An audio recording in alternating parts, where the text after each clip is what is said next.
Lorkhan came to Auriel, whose beatific majesty was unrivaled in the newly formed Orbis. Auriel held the hourglass, and gave the primordial aspects the spiritual scaffolding to manifest themselves however they may. These original spirits learned their natures and limitations, and they took appropriate names like Magnus, Mara, or Zen. Creation was a wondrous time of infinite possibility, but Lorkhan was unique, and quite unlike his primeval kin.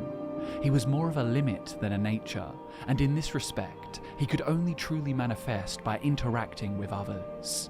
As such, Lorkhan knew that he would need to be rather persuasive if he hoped to include Auriel in his grand scheme. His proposition was a tantalizing one. If he agreed to participate in creating the mortal realm, then Auriel would become its king. The Daedra collaborated and made Mundus, but Lorkhan had failed to mention just how much of their power the gods would need to invest in maintaining it. Some, like Magnus and his star orphans, were quick to see the trap before it sprang, and fled before the realm could be completed. Others, like Stendar, Jeffa, Trinimac, and of course the king of this new prison, Auriel, were trapped. Their aspects began to weaken, setting in motion the decline from god to mortal. As his power waned, Auriel cast his gaze skyward and beseeched Anu to intervene. But it was too late.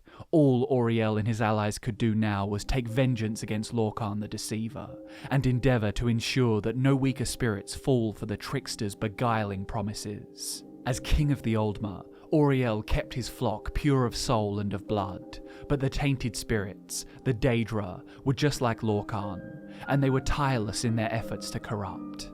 Worst among these tainted spirits was Boethia of Snake Mount. She was as much a serpent as the trickster himself. She humiliated Auriel's champion and converted some of his Altmer to Daedra worship, creating the Chimera. In doing so, the Prince of Plots also created Malakath, and another debasement on the Altmer, in the form of the Orsimer. Auriel was fighting a losing battle, but as the various divergent elven groups embarked on their exoduses to the mainland, the King of the Altmer could at least take solace in the fact that Somerset Isle remained unsullied. The Altmer High Elves pride themselves on maintaining their cultural and racial purity. They are as close to Auriel's majesty as any mortals could be. It is said that Auriel ascended to heaven in full observance of his followers, so that they might learn the steps needed to escape the mortal plane. But that was many centuries ago, and the High Elves have been thus far unable to follow their king back to Aetherius. How much failure can a race endure before they turn to alternatives? Hey guys, it's Drew here, and welcome back to Fudge Muppet. Somerset's capital city of Alinor is a hypnotic swirl of ramparts and impossibly high towers. Cut from glass, these metropolitan obelisks are designed to catch the light of the sun and break it to its component colours. To visitors, it would be blinding, and one would be grateful for nightfall. But the High Elves are deliberate in their ostentation. Their towers thrust toward the heavens, and Magnus's divine light is refracted and magnified until the city gleams like Aetherius. The Altmer connection to their Daedric ancestors is inextricable from their culture and society, and with the context of their creation story, and their belief that mortality is a cruel trick and Nirn is their prison, it's no wonder that the elves of Somerset denounce any and all deviations from Auriel's teachings. Aldmeris was sundered along cultural lines, and the elves will not regain their godhood until they restore the link with the gods and deny Lorkhan. All of these factors combine to make one assurance: the High Elves of the Somerset Isles would never turn to Daedra worship. But in this video, I'm about to assert not only that they would, but that they have, and that Daedra worship is at the heart of their government. One thing that struck us here at Fudge Muppet as a bit odd was the lore added by the Elder Scrolls Legends card game. Prior to its release, all we knew about Lord Naarifin was that he was a competent general of the Aldmeri Dominion.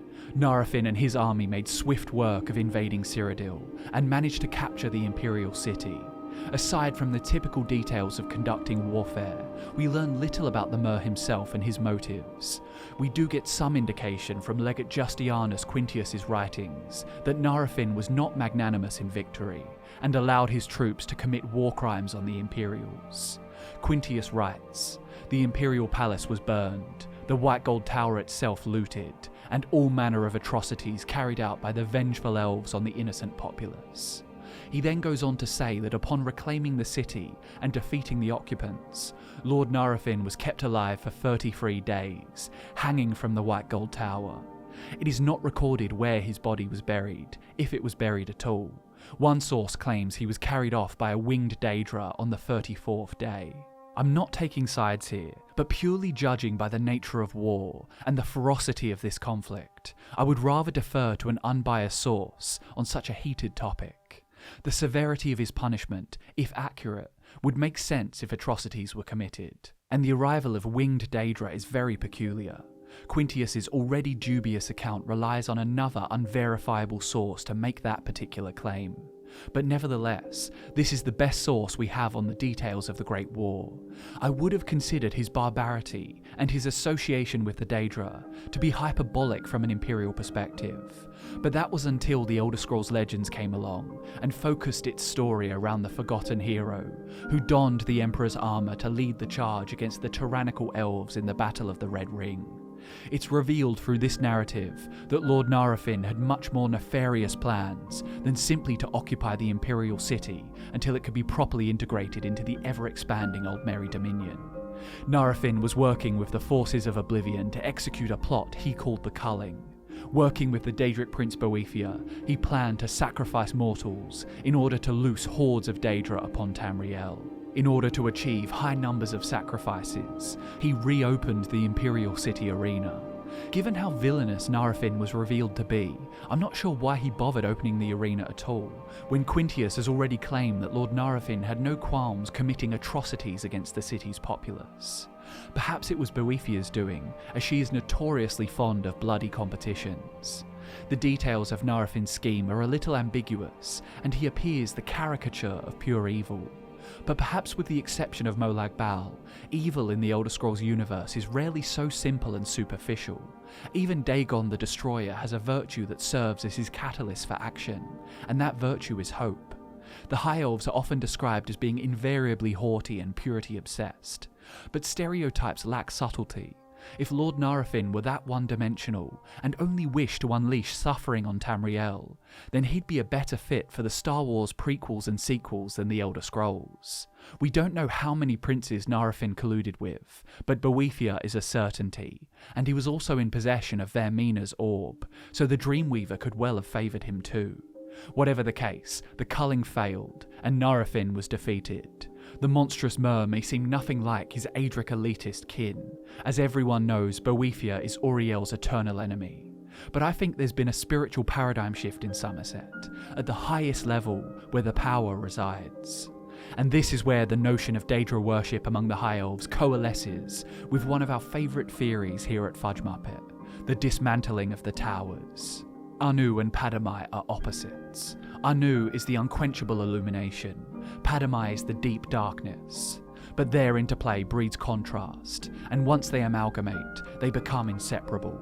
If we look at the Aedra and Daedra through the same aperture, then it's hard to divorce their influences from each other. For instance, the High Elves and Dark Elves worship drastically different pantheons. The former follows Auriel and the Aedra, while the latter venerates the good Daedra. Yet the end goal, the ultimate apotheosis preached by both religions, is identical. Auriel guides the purest Altmer descendants to trace his footsteps and descend to Aetherius, the spiritual realm, freeing themselves from Lorkhan's infernal trap. Boethia of the good Daedra, she instilled the Change Ones with the Sigjic endeavour, a process by which mortals are charged with transcending the gods that created them, and escaping the boundaries of the mortal realm. Both beliefs are dressed differently, and the teachings are attributed to opposing deities. But does that matter if the result is the same? What if, when the radical Thalmor political party usurped control of the Isles from the Altmer monarchy, they did more than change the province's name? Somerset was restored to its old name of Alinor, and in secret, it is entirely plausible that the highest echelons of the organisation took a new god. Auriel in all his divine glory was not giving the High Elves the answers they needed. They meticulously maintained cultural and racial purity for centuries, yet they were coming no closer to their return to heaven. The Thalmor were ruthless in reinstating the Aldmeri Dominion. They swiftly brought Valenwood and elsewhere into the fold, using underhanded tactics when they needed to. And then, as soon as their power had swelled, they set their sights on Greater Tamriel and the domain of the Empire. Just like Lord Naarifin, you could call this a gambit for world domination, but true motives are rarely so cliché. I won't go over all the evidence in support of the Tower's theory, as I might start sounding like a broken tonal attenuator, but if the key to unmaking the mortal realm lies in destroying the Towers of Creation, then the Aldmeri Dominion's aggressive conquest of Tamriel makes total sense. Auriel would not be so brazen as to encourage his followers to slaughter countless innocents in pursuit of a Tamriel-wide dominion. If he could communicate at all with the Altmer, he would rather they insulate themselves and minimize contact with the tainted races and their sacrilegious gods. But were the High Elves to turn to a new god to help them reach heaven by violence, who better than Boethia, the deceiver of nations, the dark warrior, she who erases? Boethia would encourage daring displays of dominance. Boethia would welcome destruction. And most of all, she would revel in the knowledge that after all these years, she has finally corrupted the rest of Auriel and Trinamac's flock. Just like she did in the Malefic times. With her patronage, the Aldmeri Dominion may achieve the Sigjic endeavour for all mortals, toppling the towers, achieving Numantia, liberty. And finally, to tie this in with another theory of mine, there are the Ayleids. When the Elysian Rebellion ended the Ayleid Empire, most of the Heartland Elves were wiped out, but some fled to bastions of elven ideals, where they assimilated into the nobility. Some went to Doreni-ruled High Rock, while others delved into the forests of Valenwood, making the arduous trek to the coast, where they took ship for their ancestral home of Somerset. In my video on Mankar Cameron, I posited that this enigmatic elf was a descendant of the Ayleids. But even if we don't subscribe to that theory, it's not up for debate that some Ayleids did migrate back to the Isles. Some of these Ayleids would have maintained their worship of the Daedra, but all of them would have had a hatred for humankind that burned incessantly, passed down generation after generation. If the Ayleids entered the nobility in Somerset and guarded their grudges and traditions, then they could well be staunch proponents of the Thalmor party. They may just have planted seeds in the upper class that Daedra worship did not need to be profane, and could in fact enable them to reach new heights of power. So, Lord Naarifin's stereotypical role as the Daedra-loving, merciless monster may have been part of a greater goal. Do you really think one high-ranking Aldmeri general was the paragon of depravity, while all his peers were pure Daedra worshippers? I find it unlikely. The High Elves will stop at nothing to escape Lorkhan's mortal prison, and if Auriel and the Daedra won't answer their prayers, the Daedra just might. With Boethia's tangible support, the conquest of Tamriel is an achievable ambition for the Dominion. The demolition of the towers and Boethia's Sigjic endeavour could be the solution to the problem that has plagued the Altmer of Somerset since the end of the Dawn. Auriel had ascended to heaven in full observance of his followers, and he implored them to learn the steps needed to escape and join him. For thousands of years, his followers believed this stairway to salvation lay in piety and purity. But I say the Thalmor discovered a new path, one paved with chaos, darkness, and destruction. Thanks so much for watching, guys, and for indulging my need to speculate. I hope you enjoyed the video. My name is Drew, you're watching Fudge Muppet, and I'll see you in the next one.